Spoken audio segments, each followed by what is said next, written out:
Imagine you're designing this, like, state-of-the-art artificial intelligence system, right? And it saves something crazy, like 54,000 hours of complex medical paperwork. Which is an absolute game changer. Oh, totally. But then you realize that the hospital where this AI is operating well, they don't even have a working metal detector at the front door. Yeah, that is, it's the defining paradox of modern governance, really. Exactly. And so for you listening today, we're doing a deep dive into exactly this kind of wild disconnect.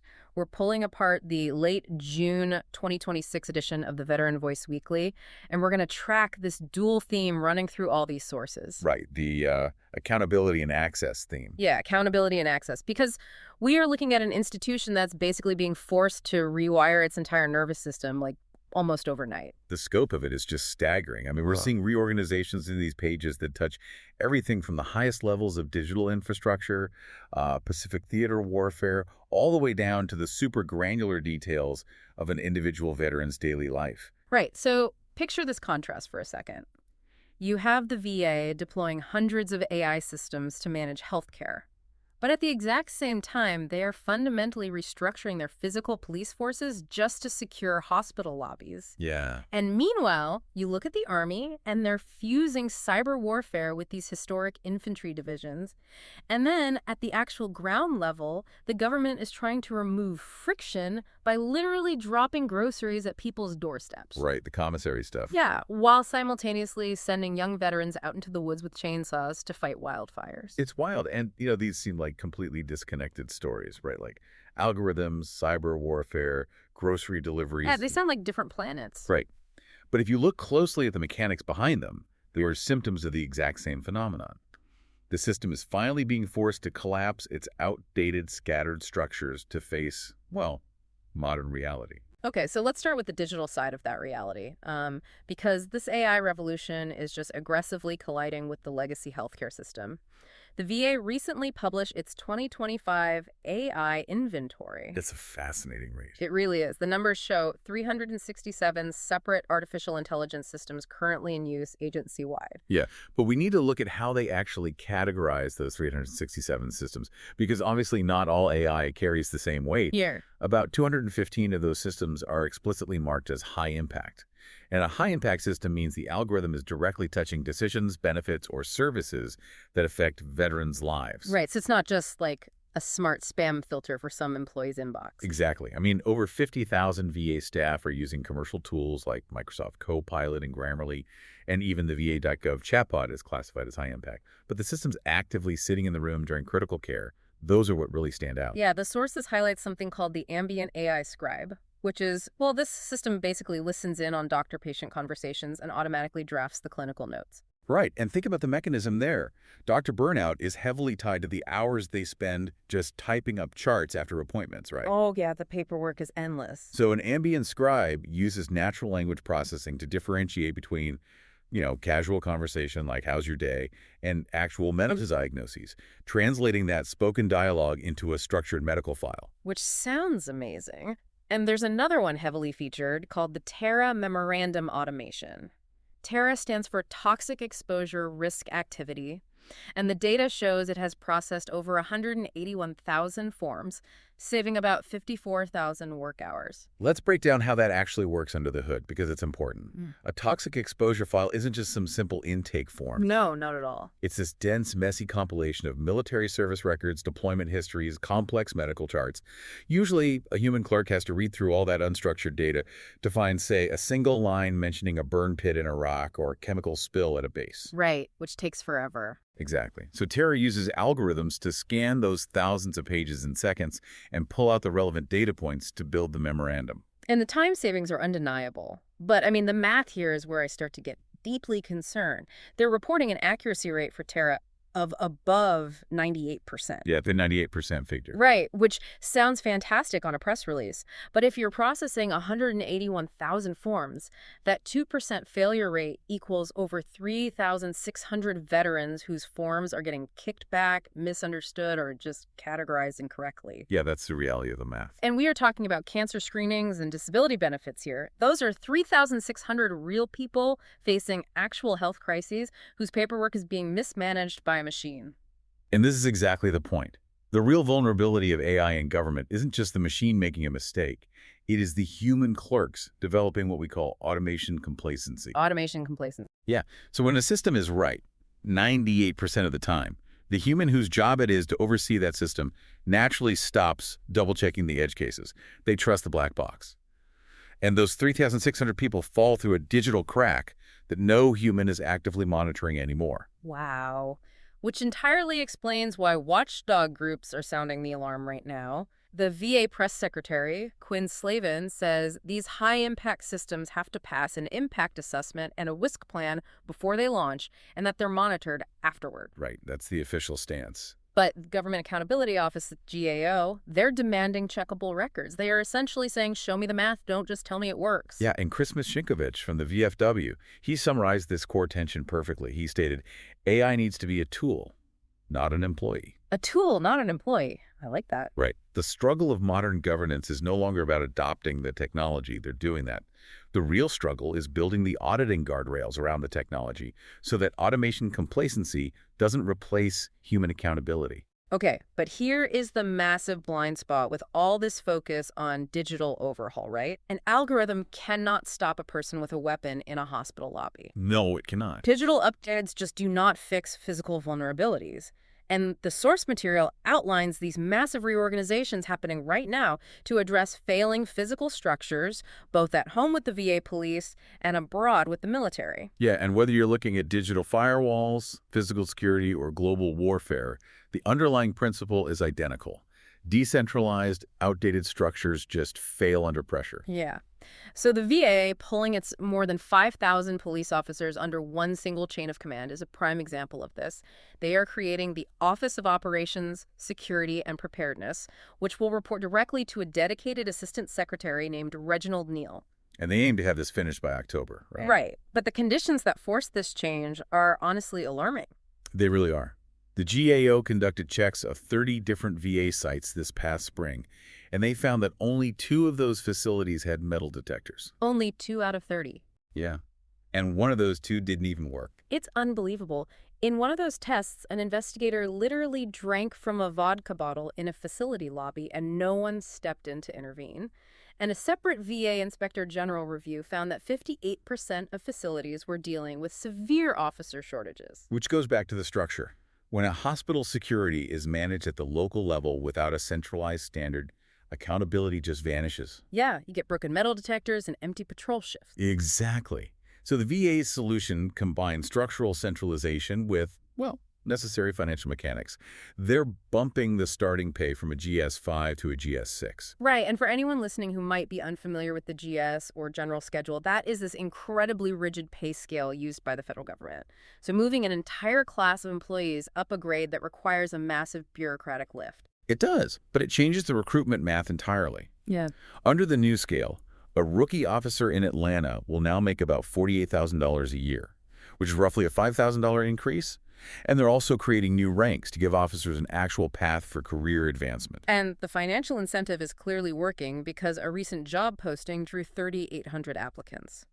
But the reality of what those applicants are signing up for is pretty complex. The reports note that 98% of VA police work is entirely nonviolent. Right. It involves de-escalation, helping lost patients find their clinics, managing property, things like that. That remaining 2%, however, is deadly serious.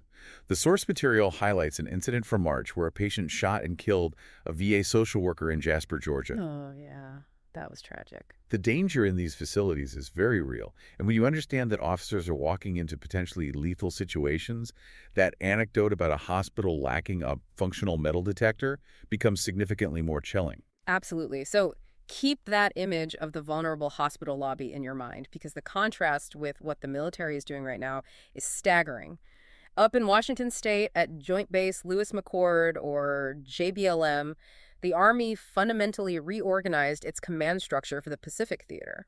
Yeah, on June 18th, they stood up the new 7th Infantry Division Multi-Domain Command Pacific, which is the first structure of its kind. Right. They merged the historic 7th Infantry Division, which, by the way, kept its old World War II and Korea Bayonet Division moniker, which is pretty cool with the 1st Multi-Domain Task Force. And this is a headquarters of 12,000 soldiers near Tacoma.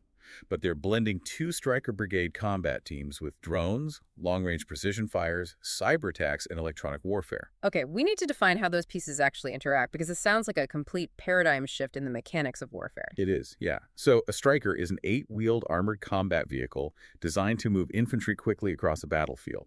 Historically, an infantry division focused solely on the physical domain, right? Just moving those vehicles and troops to a target. Simple enough. But multi-domain warfare means that before a Stryker even crosses a ridgeline, a cyber team has already hacked and blinded the enemy's radar from a laptop miles away, while electronic warfare units jam their communications. Right. Major General Bernard J. Harrington, who leads this new command, calls this the cross-domain contact layer. His goal is that every radar that emits, every node that transmits, every headquarters that commands, we aim to hold continuously at risk. Which is an intense mandate. Yeah, and this is built specifically to counter China's military buildup in the Pacific. And it's the exact same underlying story as the VA police reorganization, just played out on a global scale. Right, the centralization. Exactly. The Army realized that you cannot fight a synchronized cyber and physical war against China using scattered, siloed units.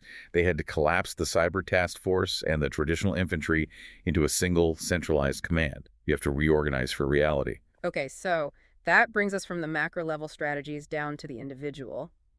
We've explored algorithms processing thousands of forms and global commands maneuvering armored vehicles. Now we need to look at how modernization is bridging the last mile of friction for individual veterans trying to access basic benefits or just find personal purpose. Yeah, the last mile. In logistics, the last mile is notoriously the most difficult and expensive part of any delivery network. Oh, absolutely. Moving a product across an ocean is often easier than getting it from a local warehouse to a specific front door. Yeah. And the Defense Commissary Agency is attempting to solve that literal last mile by bringing doorstep grocery delivery to all 178 commissaries in the United States. They started rolling this out on June 22nd, and they're aiming to hit every single store by late September. The mechanics rely on a modern logistics framework, naturally. It runs through the Commissary Click-to-Go app, which was previously tested at 70 stores. Right. Store workers gather the items, and then a third-party delivery company called On Point handles the actual driving, and they're promising delivery in as fast as 3 hours. Which is fast. The eligibility covers anyone authorized to shop who lives within 20 miles of a store. That includes veterans with a service-connected disability rating, Purple Heart recipients, former POWs, and certain VA caregivers. Right. And the driving force behind this program came from focus groups revealing a pretty basic truth. The deep tax-free savings of a commissary mean absolutely nothing if you physically cannot get onto the base to shop. Yeah, and JBLM, the base in Washington we just discussed, is a perfect example of this. The commissaries there serve a massive military and retiree community scattered all south of Tacoma. Right, and the traffic there is awful. Exactly. Navigating the traffic, getting through the security gates, and walking a massive warehouse store is a significant physical barrier. Okay, I understand the physical barrier, but the fee structure they implemented, I feel like it completely undermines the financial benefit. How so? Well, the delivery fee is $17.75 if you live within 10 miles, and it jumps to $31.25 if you live 11 to 20 miles away. Right. So if a 25-year-old veteran lives 15 miles off base, they are not going to pay an extra $31 just to get their groceries. They're just going to use Instacart or go to a local supermarket. Doesn't that fee wipe out the tax-free savings? Well, for a 25-year-old veteran with full mobility, you are absolutely right. The math doesn't work. Yeah. But this program isn't designed to compete with Instacart for a young, mobile demographic. You have to look at the specific groups the government highlighted.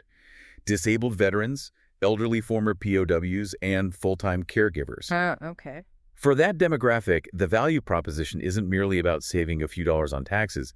It's about fundamental accessibility. It's giving an elderly veteran access to the specific military brands and community connection of the commissary without the exhausting physical toll of navigating the base. And the fee? Well, it covers the logistics of getting a vetted third-party driver onto a secure military installation. Okay, that makes sense. So the goal is to systematically remove physical friction for those who need it most.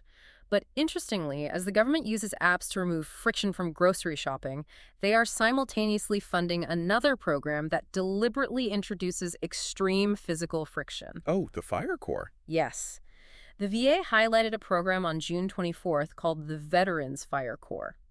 This is perhaps the most philosophically fascinating initiative in the entire report, if you ask me. It's incredible. The Veterans Fire Corps trains former service members for wildland firefighting and conservation work. They're currently recruiting a fall crew for veterans ages 18 to 35, and the program runs from early September to mid-December, based out of the new River Gorge National Park in West Virginia. And the training provides serious, marketable credentials. Participants earn a Wildland Fire Red Card, a professional chainsaw certification, and wilderness first aid training. Plus, they're compensated with lodging and $900 a week. Right. But to understand what this actually entails, look at the physical mechanics of the job. These are 10-hour days, usually Monday through Thursday, doing prescribed burns, trail repair, and heavy habitat work. It's grueling. It is. Just to qualify for the program, a veteran needs their DD-214 discharge papers, and they must pass a grueling physical test. It's a 3-mile hike carrying a 45-pound pack in 45 minutes or less. And this is what's so striking. We have spent this entire discussion looking at a government utilizing technology, AI scribes, multi-domain cyber weapons, delivery apps, all to eliminate physical effort and streamline operations. Yeah, right. But with the Fire Corps, they're doing the exact opposite. Lou Sovacool, a former Corps leader, is quoted describing the work as tough and dirty but purpose-driven. Tough and dirty but purpose-driven. I love that. So let's map the journey we just took today for everyone listening. We watched a massive bureaucracy attempt to rewrite its own operating system. We examined AI algorithms scanning decades of toxic exposure forms to save 54,000 hours. And we analyzed the dangerous complacency that happens when clerks trust a machine that fails 2% of the time. Exactly. Then we saw the VA forced to collapse 5,000 scattered police officers under a single command just to get working metal detectors into hospitals. Yeah, and we saw the Army doing the exact same thing on a global scale, folding cyber hackers into striker brigades to hold enemy nodes continuously at risk in the Pacific. Right. And finally, we brought it down to the individual level. We looked at the logistics of delivering a bag of groceries to a homebound caregiver and the physical toll of handing a veteran a chainsaw in West Virginia. So for you, the learner, the takeaway here is that massive, stubborn systems are capable of evolution. They are. When they are pressured by oversight, confronted by the realities of modern threats, and pushed by the actual needs of the people they serve, the inertia breaks. But that evolution requires constant friction. It requires watchdogs demanding to see the math, and it requires leaders willing to tear up outdated organizational charts. But the machinery can adapt. Yeah. You know, we started today by talking about how artificial intelligence and automated delivery are actively removing the friction from our lives. Algorithms write the clinical notes so doctors don't have to. Apps bring food to the door so a veteran doesn't have to drive. Technology makes existence smoother. It engineers the struggle right out of the daily routine. But maybe programs like the Veterans Fire Corps are growing in popularity precisely because they offer that struggle. In a world rushing headlong toward automation, algorithms, and effortless delivery, maybe what human beings actually crave is friction.